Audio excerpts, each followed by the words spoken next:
Shabbat Shalom, que o Eterno, o Todo-Poderoso, o Santo, bendito seja Ele, possa estar sobre cada um de vocês, em o nome de Yeshua HaMashiach. Amém? Amém. Nós estamos... Todarabá. Ok. Nós estamos na 16ª porção, na 16ª lua, Beshlach, é a paraxá dessa semana. É um Shabat especial, um Shabat Shirah, não é isso? Um Shabat, podíamos quase compará-lo a um Yom Tov, porque hoje é um Shabat em que a paraxá que está sendo ensinada é justamente sobre o cântico de Moshe, assim que eles concluem a travessia do mar. Então é um dia muito especial para nós, é um dia de comemoração, um dia de muita alegria, é um dia de festa hoje, porque hoje lembra-se em todo o planeta, em todas as sinagogas do mundo,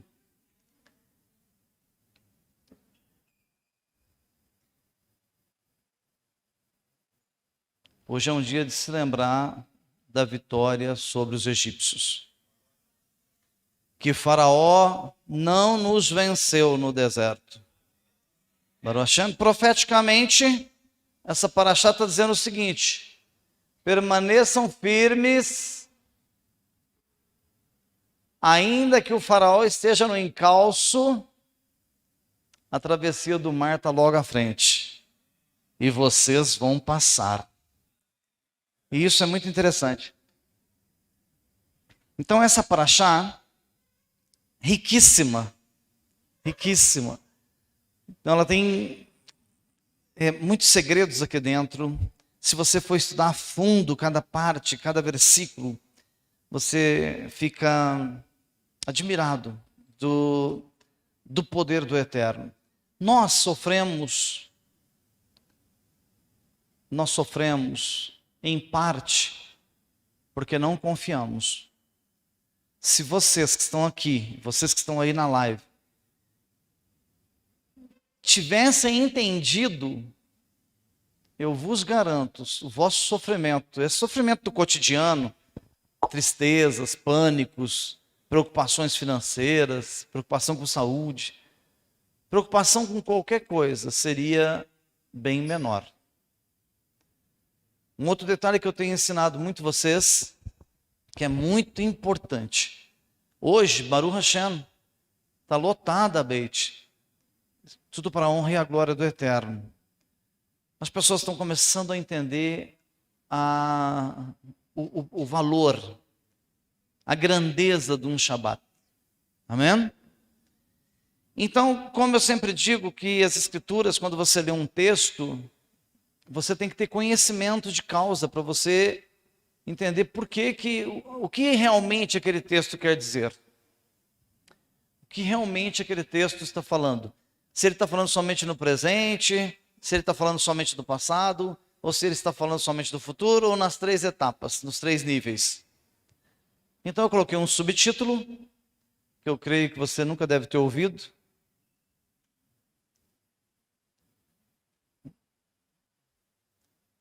O Cântico do Apocalipse.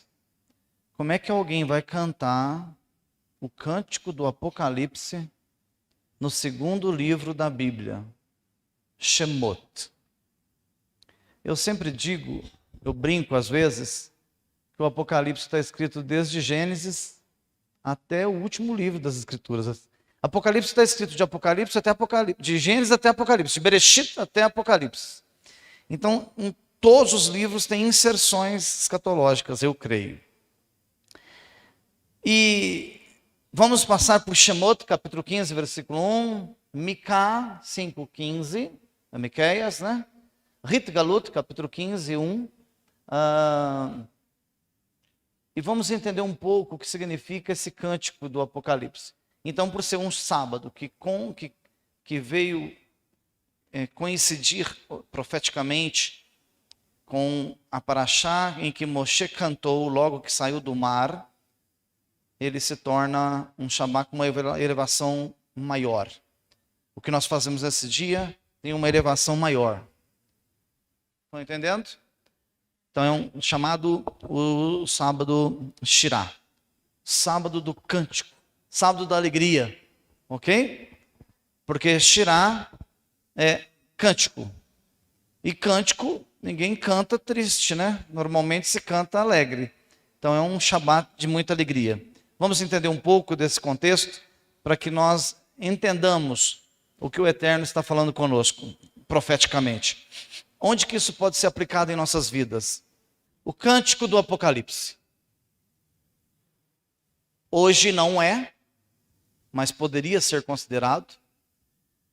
Poderia estar dentro das classes do Yom Tovim, que é no plural. No singular seria um Yom Tov, mas o Yom Tov é daqui a pouco. Tem um Yom Tov daqui a pouco, que é um feriado judaico que vem logo aí em Pessar, ok? A festa de Pessar, logo agora, depois de Purim, nós temos um Yom Tov, tá bom? E o que quer dizer, ou onde se originou esse cântico? Ele está registrado aí no capítulo 15 do livro de Shemot, a partir do versículo 1 em adiante. Os egípcios se afogaram no 7º dia da saída dos judeus do Egito. Então, no 7º, isso, por favor, melhora. No 7º dia, em que os hebreus deixam o Eretz Mitzrayim, deixam a terra do Egito, eles atravessam o mar, e nesse percurso, assim que todos os hebreus saem do outro lado da margem, o Eterno fecha as águas, e com isso os judeus se afogam. A Torá ordena que celebremos o 7º dia de Pessar como um Yom Tov. Então o 7, ele tem uma importância, uma relevância muito grande dentro do contexto, não é? Além de significar a perfeição, além de significar o número do Eterno, de Hashem, tem um grande segredo por trás disso.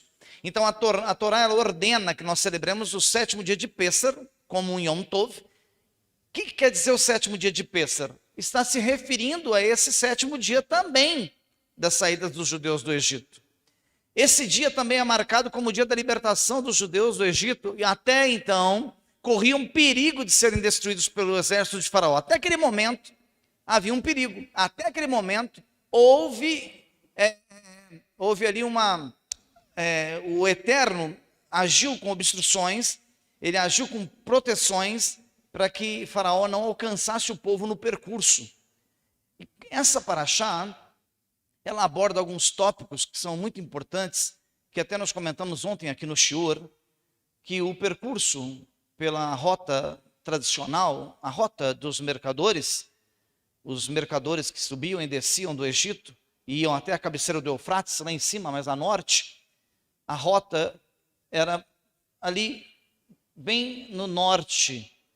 Essa rota era uma rodovia, ou uma estrada muito conhecida, porém, habitava-se em volta dessa rodovia, dessa estrada, os filisteus, e tudo que passava por eles, eles checavam, eles sabiam quem estava indo, quem estava vindo, por que estava indo, por que estava vindo. É como se fosse um pedágio, eles faziam um pedágio ali, eles ficavam ali de olho em quem passava. Quando o Eterno desvia eles da rota e aumenta o percurso da jornada, a Torá nos relata que o Eterno os desviou para que quando eles se deparassem com os filisteus, os filisteus, eles não desanimassem e tentassem recuar para o Eretz Mitzrayim, para a terra do Egito. Então, se você for observar o texto, a história, que ela é profética, se você for analisar esse conteúdo, a palavra está dizendo que muitas vezes o Eterno muda a rota da tua vida, porque o caminho que você escolheu para seguir vai te trazer um desânimo muito grande. E você pode desistir do projeto. Então, quem muda a rota da tua vida é o Eterno. Agora, quanto mais obediente, mais Ele estará contigo. Porque ainda que a rota tenha sido mudada, está escrito: a coluna de fogo permanecia na frente, a nuvem sobre eles, proteção na retaguarda, sempre o Senhor estava com eles. Então, o que o Senhor está dizendo é o seguinte: tudo parte de um início, que se chama obediência. Obedeceu, é bem sucedido. Então nós ensinamos muito vocês aqui sobre obediência, sobre acatar aquilo que é ensinado em cima desse altar, para que você viva em obediência e desfrute daquilo que o Eterno tem para você. Então quando você vê isso, eles poderiam, Moshe poderia dizer assim: Senhor, o Senhor está nos mandando pela rota errada. Ele conhecia o deserto. Ele poderia dizer: Senhor, pela rota tradicional, o caminho é curtíssimo. 11 dias nós estamos lá. Imagine você que o projeto de uma viagem, lá de onde eles estavam, no Egito, até a terra de Israel, é uma viagem de 10 a 11 dias. Então, às vezes, você faz alguma programação na sua vida, e você fala: semana que vem eu vou fazer isso. E a programação não sai como você queria. Aquele plano da semana que vem, talvez era para ser feito daqui a um ano. Por isso o Eterno muda a rota. Para que você não caia, vou usar uma linguagem mais simples, para que você não caia por cima do pescoço e se perca. Então, quando a rota mudar, você glorifique, recue na sua ânsia, no seu desejo de fazer o que você quer fazer. Porque quem determina o percurso e o tempo não somos nós, é o próprio Eterno. Baruch Hashem, vocês estão me entendendo? Mudança de rota. E de repente eles se dão de frente com o mar. Eu vos pergunto: correr para onde? Mar à frente, exército do faraó atrás. Existiam espiões dos dois lados, eu creio. Espiões do lado do faraó, os olheiros que ficavam sabendo tudo o que acontecia no deserto. Assim como os judeus também tinham estratégias. Sabiam a distância que estava o faraó deles. Diante de um mar, é quando você, com a permissão do Eterno, está numa situação em que não é mais você quem resolve.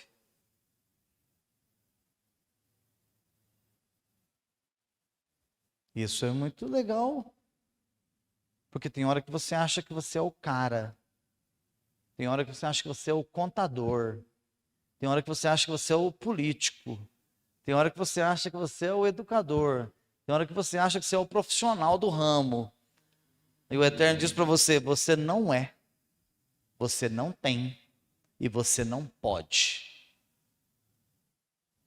Porque se eu te colocar diante do mar, quem é você? Quem é você para decidir alguma coisa? Então o que você tem, nunca bata no peito e fala: eu tenho, eu sou, eu posso. Porque você não tem, você não é e você não pode. Agora, por que nós, judeus, muitas vezes, nós temos dificuldade de avançar? É porque muitas vezes nós queremos mostrar para nós mesmos que nós somos inteligentes, que nós somos capazes e que nós nos viramos por conta própria. Errado. É um insucesso fazer isso. É uma falência fazer isso. Em todos os âmbitos. Seja no casamento, seja na empresa, nos negócios. Onde quer que seja. Na vida espiritual, nem pensar. Então, quando eles se deparam com o mar,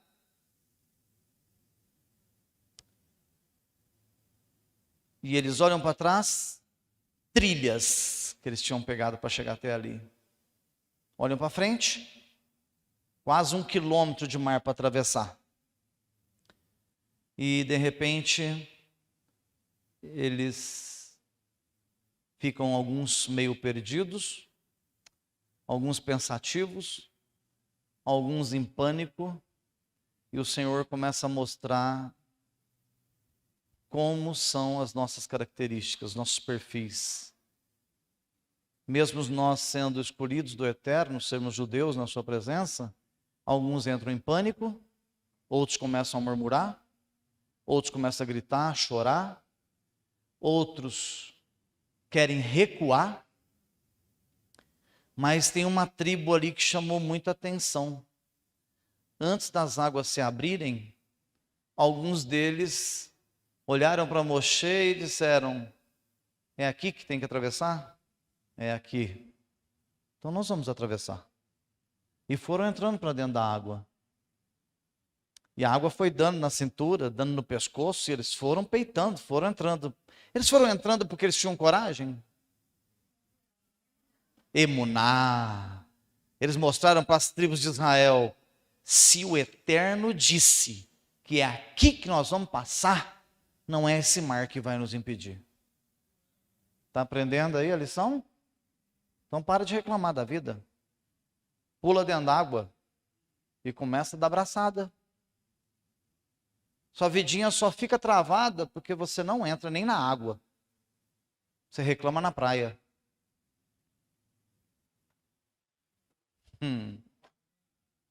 Morre no seco.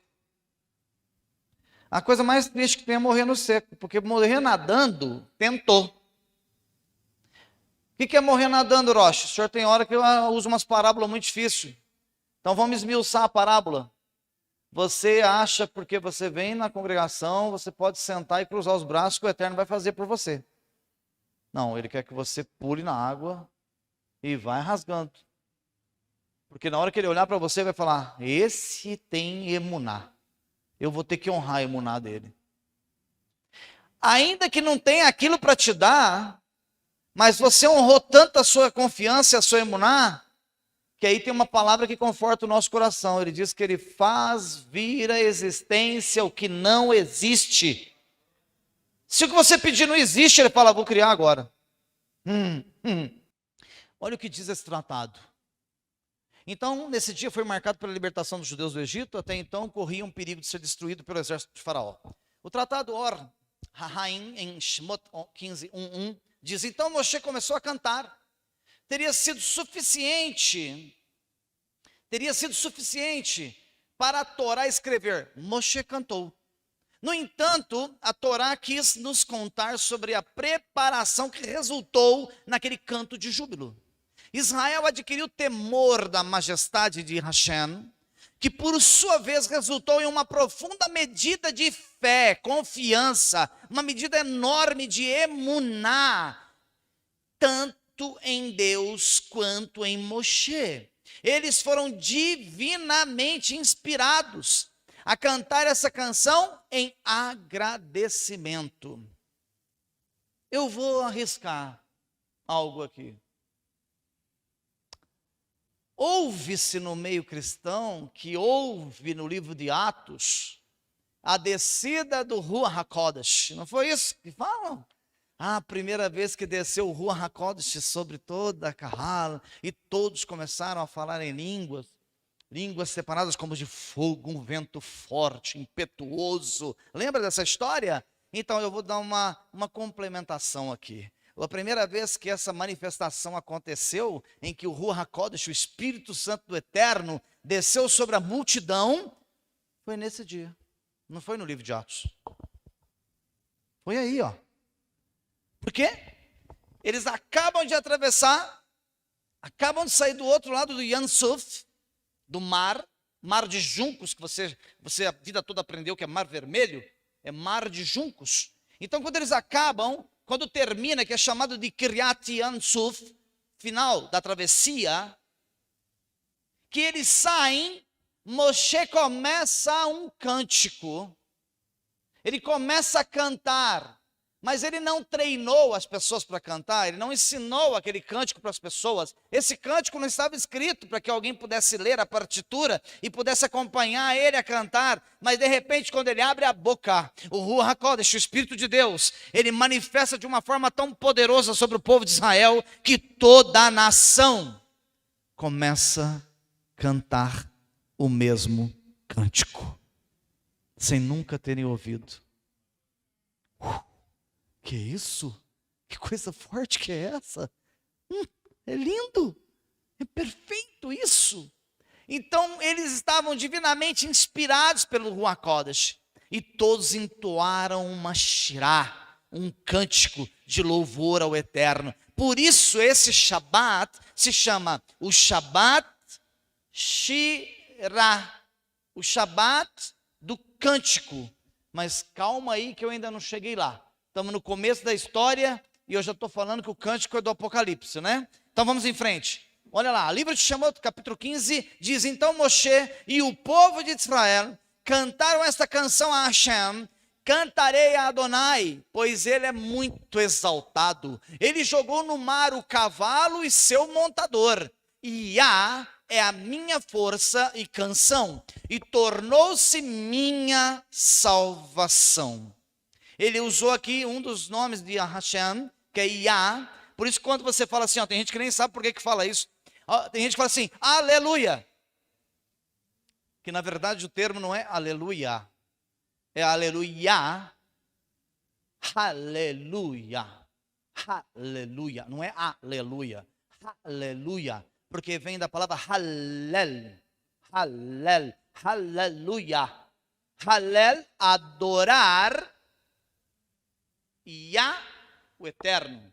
Aleluia. Então quando você grita aí dentro da congregação, aleluia, você está dizendo, cantemos, louvemos, adoremos a Yah, ao eterno, todo-poderoso. Louvado seja ele para todo sempre.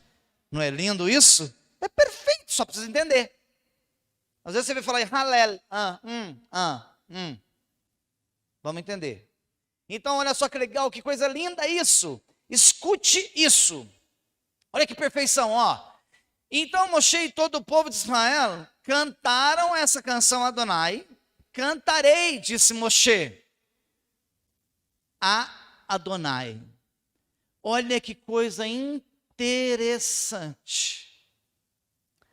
A palavra cantar, ou cantou, Moshe cantou, em hebraico é shar.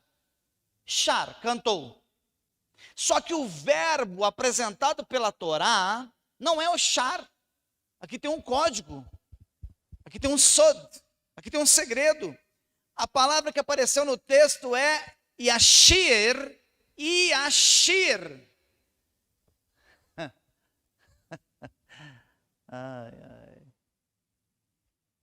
Yashir é no futuro. Moshe lançou uma frase, uma dualidade. Ela foi cantada naquele momento, mas o verbo está dizendo, será cantado novamente no futuro. Essa mesma canção da saída do mar será cantado no futuro. Olha que legal. Minha salvação. Ele está dizendo, dessa terra que nós ficamos 260 anos no cativeiro, nós já estamos livres. Que venham as 4 galutas. E nós, a nossa geração, estamos, já passou o Egito, já passou a Grécia, já passou, vai me lembrando as galutas aí, a Pérsia. Chegamos na última galuta, Edom. Nós somos a geração da última galuta. Olha só que coisa interessante isso aqui. Nós estamos às margens novamente do Yam Suf. Para qualquer momento nós cantarmos novamente o cântico de Moshe. Shira Adonai. Não tem uma música que é assim? Shira Adonai Alai. Ah, Shira Adonai. Não é lindo? Shemot 12:22 diz o seguinte: peguem um ramo de folhas de murta e mergulhem no sangue que está na bacia e espalhem nos umbrais da porta e na viga superior. Não foi feito isso também antes da saída? Antes da saída? A hora que estavam preparando para a saída para o deserto, para chegar no mar, o que o Eterno falou? Peguem folhas de murta. Peguem uma bacia com o óleo do cordeiro, passe as folhas de murta e esfreguem nos seus portais, no portal superior e nos portais laterais da porta, nos batentes da porta, que hoje é os batentes aqui da nossa porta, da porta do nosso coração. O que ele estava dizendo aqui, ó? Se preparem para a jornada, porque eu estou falando em código aqui com vocês. E a explicação desse texto, que eles tiveram que fazer uma pré-preparação. Rocha, o que o senhor está falando aí? O que isso tem a ver com o cântico de Moshe? Vamos lá que você vai interligar as coisas agora, ó. Se você não fizer isso aqui, que é a preliminar, você não vai nem chegar no mar.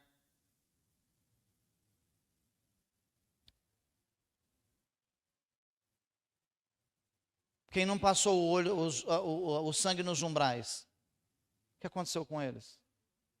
Os filhos morreram, os primogênitos. Não foi assim? Então uma desgraça assolou eles, certo? Olha o que diz o rabino Yosef Haim de Bagdá, o Ben Ish Hai. O pré-requisito para a redenção, redenção é a minha salvação. O pré-requisito para a redenção era que os Bnei Israel, os filhos de Israel, se arrependessem pelo menos das transgressões que violam intencionalmente. Esse arrependimento deveria ser completo, com pureza de pensamento, fala e ação. Oi. Escute. A transgressão básica do seu dia a dia, a mentira, o ódio, a raiva, tudo aquilo que você quebra mandamentos durante o dia, pequenas transgressões, quem tem que consertar é você. O Senhor está dizendo, vocês, Bnei Israel, filhos de Israel, as pequenas transgressões que vocês violam intencionalmente, vocês é que tem que consertar, corrigir perante mim. Não sou eu que vou fazer isso. Quando ele fala para pegar as folhas, então ele está querendo dizer o seguinte, ó, esse arrependimento deveria ser completo com pureza de fala, ação e pensamento. Você que está nessa casa, você tem que trabalhar seu pensamento. Você peca só de pensar. Você peca de falar. Você peca de agir. Coisas básicas. Fala coisa demais, parece uma matraca. Peca demais, fala da vida alheia, fala o que não deve, fala coisa imprestável, conta piada impura. Ainda tem pessoas assim, xingam.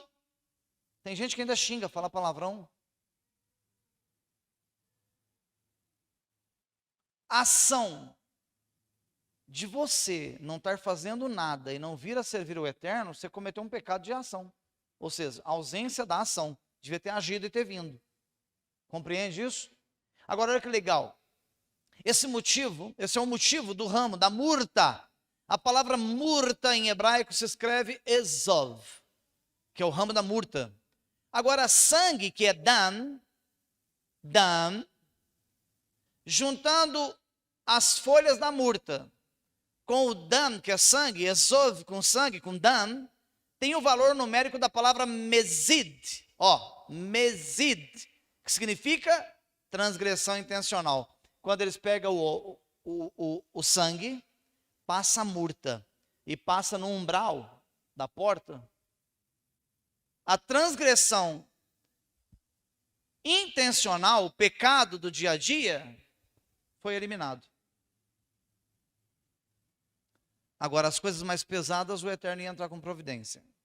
Agora, veja só que legal. Por isso, você talvez nunca tenha se perguntado, por que que o teu patriarca, o primeiro homem, se chama Adão? Na verdade, Adamar, né? Adão. Porque o Eterno usou a matéria-prima daqui de baixo, com o sangue, e soprou nele o sopro do Eterno, o sopro sagrado, que é o sopro da vida, e por isso a palavra Dan é sangue no hebraico. Então veja só, para que eles alcançassem a minha salvação, conforme Moshe coloca no louvor, para nós alcançarmos a nossa salvação, é necessário que o primeiro passo, que a primeira pureza de pensamento, de fala e ação, comece de nós mesmos. Baruch Hashem até aí, vocês entenderam? Não fique esperando o Eterno fazer isso por você. Ok? Então vamos lá. Shemot 6:6. Portanto, diga ao povo de Israel: eu sou Adonai, libertarei vocês dos trabalhos forçados impostos pelos egípcios, e os resgatarei da opressão deles, e os redimirei com braço estendido e grandes juízos. Então, os egípcios é o símbolo maior do Mitzrayim, da terra. Só que do Mitzrayim sai uma outra palavra que é da mesma raiz, a palavra Meitzrayim, que significa restrições, condição de confinamento físico e espiritual. Meitzrayim, que está ligada a Mitzrayim, terra do Egito, significa que para que você aguarde os dias do Mashiach, você tem que se livrar primeiro do Meitzrayim, das restrições, das condições de confinamento físico e espiritual. É quando você está em casa, vai ter lá, Deus nos livre, Jogo do Brasil, que não está valendo muito a pena. E você fala assim: o Orochi vai me perdoar, mas hoje eu vou ver o Brasil. Eu perdoar? Não, você está frito. Então, isso é um confinamento físico e espiritual. Quando a nossa carne, o nosso físico não tem força para sair de casa para adorar o Eterno, esse confinamento se chama Mitzrayim. Nós estamos atrelados a esse mundo. Shemot 15, 1 ao 2. Então Moshe e o povo de Israel cantaram essa canção: cantarei ao Eterno, pois ele é muito exaltado. Ele jogou no mar o cavalo e seu montador. Iá é a minha força e canção, tornou-se minha salvação. E sabe o que diz no Midrash? O povo de Israel, quando saiu do Egito, saíram carregados de ouro. Carregados de ouro. Carregados de ouro. Tanto quando foi construir o Mishkan, o templo móvel do deserto, sobrou ouro, sobrou prata, de tanta prata e tanto ouro que eles tinham. Moshe falou assim: para. Você já imaginou se o Orochi fala assim: irmãos, vamos trazer uma oferta aqui? Levanta todo mundo aí, começa a pôr tudo que tem aqui na frente, fala: irmão, para, é só para hoje a oferta, irmão, misericórdia. Nossa, eu achei uma pessoa ali com um emuná. Uma gritou lá no meio: amém. Isso é o povo de Israel, que Moshe teve que olhar para eles e falar assim: para, não tem mais onde guardar ouro, para. Esse povo era tão abençoado, que diz o Midrash que na hora que os cavalos morreram afogados, na travessia do Yam Suf, do mar de juncos, a maré leva os cavalos para o lado que estão os hebreus. O que tem nesse negócio? Os cavalos dos egípcios tinham um peitoral, colares de ouro. Já não bastava que os hebreus estavam riquíssimos, os cavalos boiam na mar do lado de cá, tudo morto, afogado. Eles vão lá e só tiram aquele mundo de colar de ouro dos cavalos. Gente, você vai comprar um anelzinho hoje, é 4 mil reais, 5 mil, 8 mil. Imagina um colar de um cavalo de ouro. Obediência. A obediência pode trazer riqueza, prosperidade, pode trazer tudo na sua vida. Então, olha só. Livro de Hit Galut, Apocalipse. Qual que é o tema da tarde? O Cântico do Apocalipse. Hit Galut, Apocalipse, capítulo 15, versículo 1 ao 3. Vi então outro sinal no céu, grande e maravilhoso. 7 anjos com 7 últimas pragas, porque com elas a fúria de Deus, do Eterno, será completada. Vi algo semelhante a um mar de vidro misturado com fogo. E os que tinham vencido a besta, a sua imagem e o número do seu nome estavam em pé, junto ao mar de vidro, segurando harpas que haviam sido dadas a eles por Deus. E eles cantavam o cântico de Moshe no Apocalipse. Então o cântico que Moshe cantou é a música que vai ser entoada pelos salvos depois que terminar a grande tribulação. Todas as nações, os escolhidos de toda a terra, os irudis, os justos de toda a terra, que estiverem perante Israel, perante a porta dourada, perante Yeshua HaMashiach, naquele dia, na onde será o grande dia do Senhor, cantarão o cântico de Moshe. Por isso o verbo Moshe disse, inspirado pelo Ruach HaKodesh, cantarei, lá na entrada da cidade santa, da Jerusalém terrestre, que ainda não é a nova Jerusalém. Ele já estava cantando a música que vai cantar depois da grande tribulação. Que isso? Para. Brincadeira. O Eterno já preparou a festa e já deixou até a música pronta para o dia do triunfo. Então sou você, de vez em quando abria lá em Shemot 15 e começava a cantar em casa para já ir treinando, porque o dia está chegando. Baruch Hashem, é lindo isso, não é? Isso é lindo, é maravilhoso, e por isso que está escrito lá embaixo, e eles cantavam o cântico de Moshe, servo de Deus, e o cântico do Cordeiro, por isso Yashir cantará. Vamos terminar? Miqueias 7,15. Como nos dias em que você saiu da terra do Egito, eu mostrarei maravilhas. Ou seja, quais foram as maravilhas que foram mostradas no Egito? As 10 pragas. Apocalipse 15:1, o que está dizendo? Então vi outro sinal no céu e grande e maravilhoso.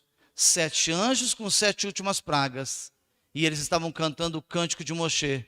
Os 7 anjos do juízo, na hora que eles começarem a tocar seus chofares, as maravilhas que os hebreus viram lá no Egito, nós vamos ver aqui. Maravilhas são as pragas. Mas, Roche, praga é maravilha? Ué, descer fogo do céu é uma maravilha. Não estou dizendo que é maravilhoso, gente. É uma maravilha, um sentido de algo extraordinário. Algo que somente o Eterno pode fazer. Então, quando a ira do Eterno começar a cair sobre a população, está escrito que nós estaremos presenciando essas maravilhas, cantando o cântico de Moshe. Baruch Hashem? Então, essa paraxá é apocalíptica. Agora, se alguém dissesse isso para mim, há 20 anos atrás, quando eu estava lá no sistema, eu ia falar, como assim? Como assim que no livro de Shemot, no livro de Êxodo, está falando do Apocalipse? Eu estou falando Apocalipse, que essa linguagem não é usada no nosso meio, tá bom? No meio judaico. Mas não é só judeus que nos assistem, ou melhor, é muito mais pessoas que não são judeus que nos assistem. Então, para que eles entendam a linguagem, eu usei o termo Apocalipse.